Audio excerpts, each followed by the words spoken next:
नमस्कार दोस्तों, स्वागत है आपका हमारे इस चैनल में। आप देख रहे हैं संस्कृत विज्ञान परमा और मैं आपके साथ नीतीश तिवारी। लघु सिद्धांत कौमुदी की इस अच संधि प्रकरण में सूत्र आया है चादयो सत्वे। ये क्या करता है? निपात संज्ञा करता है। क्या करता है? निपात संज्ञा।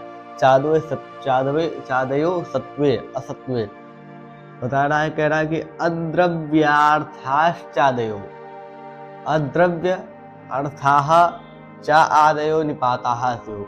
ना द्रव्य अद्रव्य, जो द्रव्य नहीं हो उसको द्रव्य कहते हैं। अर्थाः यानी कि अर्थ के वाची। च आदि विवक्षाम ते चादया, चकार हो आदि में जिसके, उसको चादी कहते हैं, उनकी निपात संज्ञा होती है। जब स्पष्ट से अर्थ कर रहे हैं कि द्रव्य से भिन्न अर्थ के वाची क्या है? अद्रव्यार्थास, द्रव्य से भिन्न अर्थ के वाची जो चादी यानी कि चकार आदि में है, जिनके जो चकार आदि द्रव्य से भिन्न अर्थ के वाची जो चादी, उनकी निपात संज्ञा होती है। अब चादी क्या है? तो गीता पृष्ठ के लघु सिद्धांत कौमुदी में 78 नंबर पृष्ठ में आपको अव्यय प्रकरण मिलेगा। अव्यय प्रकरण में 78 नंबर पृष्ठ में आप देखेंगे तो वहां पर लिखा हुआ चा वा हा आह एव एवं नूनम षट्पद युगपद युगपद ऐसे ही इत्यादि। मतलब वहां चा से लेकर और आगे उस सूत्र पर्यंत तक जितने भी शब्द आएंगे वो सब चादी होंगे। ठीक है, उसको आप देख लीजिए और याद कर लीजिए तो और बढ़िया है। ठीक है, द्रव्य से भिन्न अर्थ के वाची जो चकार आदि जो चादी, उनकी निपात संज्ञा होती है, उनको निपात कहा जाता है। दूसरा सूत्र आता है प्रादयः, तथा एतेपि तथा। अब प्रादि कौन है? प्रपरा अपसम अनुओ निस्निर्दुष दुर्वी अंगनी अधि अपति सुहूत अभिप्रतिपर उपेते प्रादयः। ये आपने पढ़ा उपसर्गा के आयोग में। तो ये जो प्रादि है, जो उपसर्ग है, प्रादियों की क्या होती थी? क्रिया के योग में उपसर्ग संज्ञा होती थी। लेकिन यहाँ पर प्रादियों की एते तथा प्रादियों की भी निपात संज्ञा होती है। एते मतलब प्रादयः, ये जो प्रादि हैं इनकी भी निपात संज्ञा होती है। प्रादियों की कितनी संज्ञा हुई? प्रादियों की एक उपसर्ग संज्ञा हो गई और एक निपात संज्ञा हुई। प्रादियों की दो संज्ञा हो गई, एक निपात संज्ञा और एक उपसर्ग संज्ञा। तो निपात संज्ञा करने वाले दो सूत्र भी आपने पढ़े कि चादो सत्वे, द्रव्य से भिन्न अर्थ के वाची जो चादी, उनकी निपात संज्ञा होती है। प्रादयः यानी कि प्रादियों की निपात संज्ञा होती है।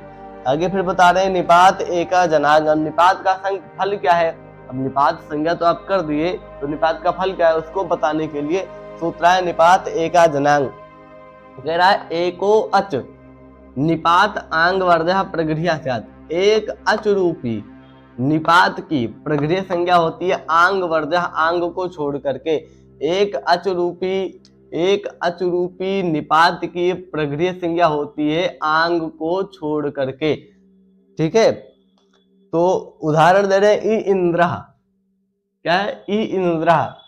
तो एक अच है ई, एक अच रूपी निपात की। अब निपात संज्ञा इसकी हुई है, किससे हुई है? चादो सत्व से। क्या है? चादी और द्रव्य से भिन्न, द्रव्य से ये भिन्न है, इसमें कोई द्रव्य नहीं। अर्थ के वाची है। क्या ई का क्या अंतर है?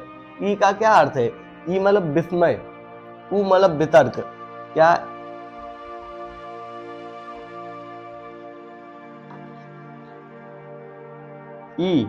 ई मतलब विस्मय और उ मतलब वितर्क यहां पर। ठीक है, तो ई इंद्रा ये द्रव्य से भिन्न है और अर्थ के वाची है। चकार अचक ये चादी है, क्योंकि चा वा आ इसमें आ ई उ ए इत्यादि सब चादी में आते हैं। तो ई इंद्रा और अच पर में है, एक अच रूपी निपात है ई और उससे परे अच है इंद्रा का ई। इनकी क्या हो गई? निपात संज्ञा हो गई। किस सूत्र से हुई निपात संज्ञा? चादो सत्व से इनकी ई इंद्रा, इसकी क्या हो गई? निपात संज्ञा हुई। फिर सूत्र है निपात एका जनांग। एक अच रूपी निपात की प्रगृह्य संज्ञा होती है। एक अच रूपी निपात है ई और उससे परे अच है इंद्रा का ई, इसकी क्या हो गई? प्रगृह्य संज्ञा। आंग को छोड़कर, आंग का इसमें कोई सिस्टम नहीं है, आंग इसमें है ही नहीं, क्योंकि आंग मतलब आकार। ठीक है, तो आंग नहीं है, एक अच रूपी निपात है, इसकी क्या हो गई? प्रगृह्य संज्ञा हो गई। अब प्रगृह्य संज्ञा हुई तो पूर्व वाले सूत्र से प्लुत प्रगृह्य नित्यम सूत्र से क्या हो गई? प्लुत संज्ञक और प्रगृह्य संज्ञक को प्रकृति भाव होता है, तो ये प्रगृह्य संज्ञक है, इसकी प्रगृह्य संज्ञा हुई है, तो इसको क्या हो गया? प्रकृति भाव हो गया। क्या हुआ? प्रकृति भाव। प्रकृति भाव होने के कारण स्वेन रूपेण अवस्थानम, प्रकृति भाव जो जैसा है, जो जिस रूप में है उसी रूप में हो जाए, उसी रूप में अवस्थित हो जाए, उसको क्या कहते हैं? प्रकृति भाव कहते हैं। तो ई इंद्रा ये ऐसा ही रह गया, वरना प्रकृति भाव नहीं होता तो ई इंद्रा, इन दोनों में आकाश सवर्ण दीर्घा से दीर्घ होकर इंद्रा, ऐसा अनिष्ट प्रयोग बनने लगता। तो ये अनिष्ट प्रयोग ना बने इसलिए इसकी चादों सत्व से निपात संज्ञा, निपात का दिनांक से प्रकृति संज्ञा और प्लुत प्रज्ञा चिंतन से प्रकृति भाव हुआ। और वही सेम सिस्टम यहाँ पर उ उमेशा हुआ, ई इंद्रा। इसका क्या अर्थ है? ई इंद्रा, अरे ये इंद्र है, विस्मय, विस्मय अर्थ है। अब यहाँ पर उ मतलब वितर्क होता है, उ उमेशा, वो उमेश है, मतलब वो उमेश ही है, मतलब ऐसा कोई वितर्क कर रहा है, बार बार पूछ रहा है कि वो उमेश, वही उमेश है। तो यहाँ पर क्या है? चादो सत्य, पहले सबसे पहले सोच रहा है चादो सत्य द्रव्य से भिन्न है, अर्थ के वाची, अर्थ क्या है? वितर्क अर्थ है, ठीक है। तो चादी है, चादी में ये आ ई उ ये सब आती हैं, चादी है, इसकी क्या हुए? निपात संज्ञा हुई। निपात संज्ञा होने के बाद निपात एक जनांक से एक अचुरूपी निपात है उ, उससे परे अज है उमेशा। एक अचुरूपी निपात की प्रक्रिया संज्ञा होती है, पर में कुछ नहीं, पर से कोई मतलब नहीं है। एक अचुरूपी निपात है उ, उसकी क्या हो गई? प्रकृति संज्ञा हो गई। आंग वर्धा, आंग को छोड़ करके, आंग इसमें है नहीं, इसलिए उ उमेशा इसकी क्या हो गई? प्रकृति संज्ञा हुई। प्रकृति संज्ञा होने के बाद प्लुत प्रज्ञा चिंतन से प्रकृति भाव हो गया, उ उमेशा ऐसा ही रह गया, वरना आकाश सवर्ण दीर्घा से दीर्घ होकर उमेशा ऐसा अनिष्ट प्रयोग बन जाता। अब इसमें गीत के बारे में बता रहे हैं, आंग वर्धा, इसके विषय में अब चर्चा करें कि वाक्य स्मरण यो हो अंगित।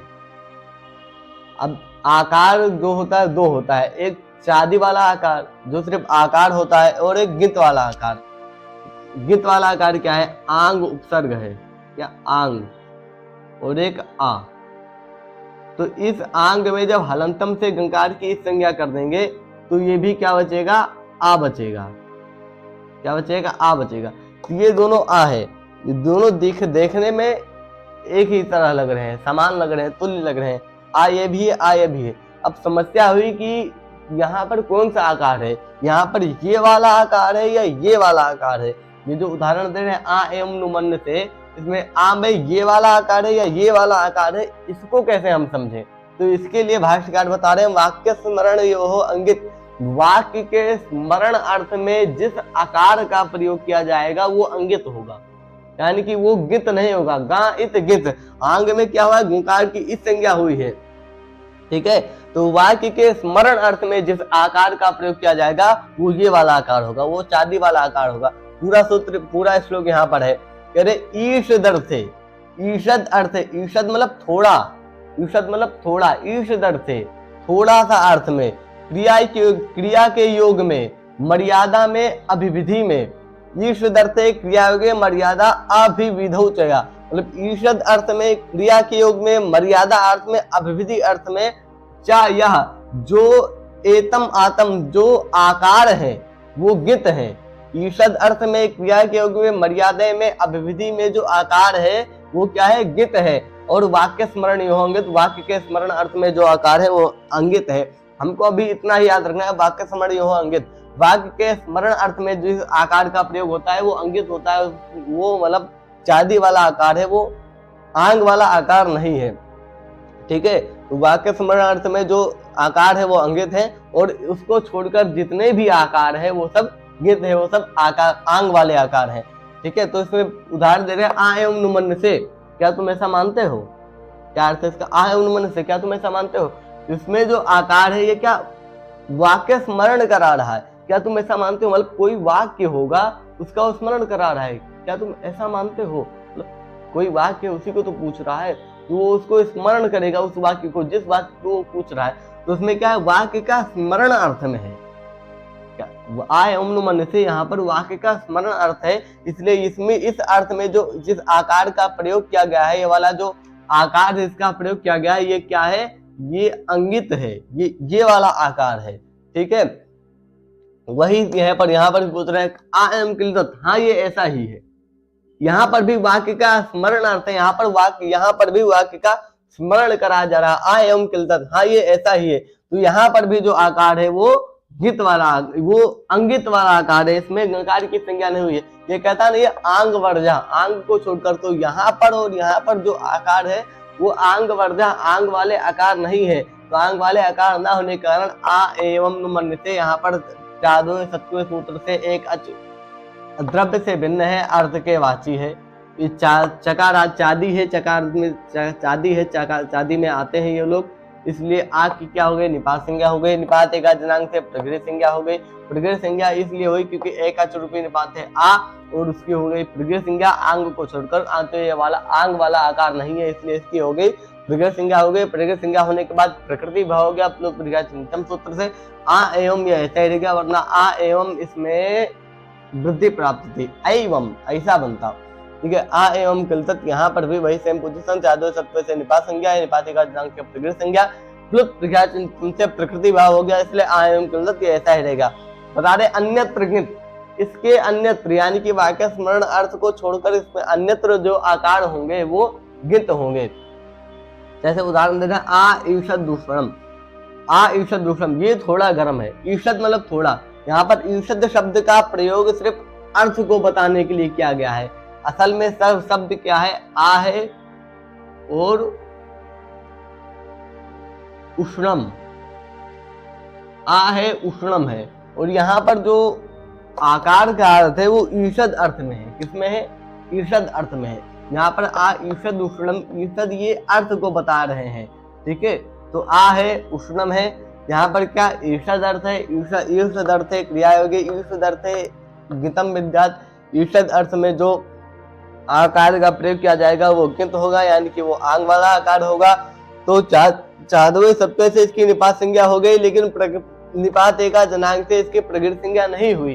प्रगृह संज्ञा क्यों नहीं हुई, क्योंकि आंग वर्धा वो आंग को छोड़ कर कहता है और ये आंग वाला आकार है, इसलिए यहाँ पर निपात संज्ञा नहीं हुई, इसलिए प्रकृति भाव नहीं हुआ। तो क्या हुआ, आद गुणा से गुण हो गया। आद गुणा से गुण हुआ तो क्या बन गया, उष्णम। अन्यत्र आयुषद उष्णम, उष्णम। आगे बता रहे हैं सूत्र है ऊत, ये भी प्रगृह संज्ञा करता है। क्या कहता है, प्रगृह संज्ञा। तेरा ओदंतो निपातः प्रगृह्य स्यात्। ओदंत जो निपात ओकार अंत में हो जिसके, ऐसा जो ओदंत निपात संज्ञक जो भी वर्ण उनकी क्या होती है, प्रगृह संज्ञा होती है। उदाहरण दे रहे अहो ईशाह, अहो ये ईष्ट है हमारे, अहो ईशाह उदाहरण दे रहे हैं। अब ओकारांत निपात क्या है, ओकारांत इतने ये जो शब्द हैं ये सारे ओकारांत निपात हैं। कौन से, ओ, अहो, हो, आहो, उताहो, नो, अथो, ये इतने जो शब्द हैं ये सब निपात संज्ञक हैं और ये ओकारांत है। ठीक है, तो इसमें अहो भी आ गया, तो अहो ईशा है, इसकी निपात संज्ञा पूर्व से हुई, निपात संज्ञा ये निपात संज्ञक है, इसकी ओत इस सूत्र से प्रगृह संज्ञा हो जाएगी। प्रगृह संज्ञा होने के बाद प्रगृहाचि नित्यम से प्रकृति भाव हो जाएगा। प्रकृति भाव होने के बाद अहो ईशा ये ऐसा ही रह जाएगा, वरना पूर्व रूप होकर अहोशिया अहोशाहा ऐसा अनिष्ट प्रयोग बनने लगता, कुछ भी बनता। फिर अन्य उदाहरण अलग से उदाहरण दे रहे हैं, जैसे और समझना चाहिए। जैसे नो है तो नो का नो इदानीम, यहाँ पर भी नो ये ओकारांत निपात है। ओत इस सूत्र से इसकी प्रगृह संज्ञा पुलुत प्रकाशम से प्रकृति भाव नो इदानीम में से आ गया। अर्थो इति, आहो इति, उताहो इति इत्यादि प्रयोगों की भी हमें सिद्धि करनी चाहिए। तो आज के वीडियो में इतना ही, मिलते हैं कल, तब तक के लिए इतना ही। नमस्कार, नमः संस्कृताय।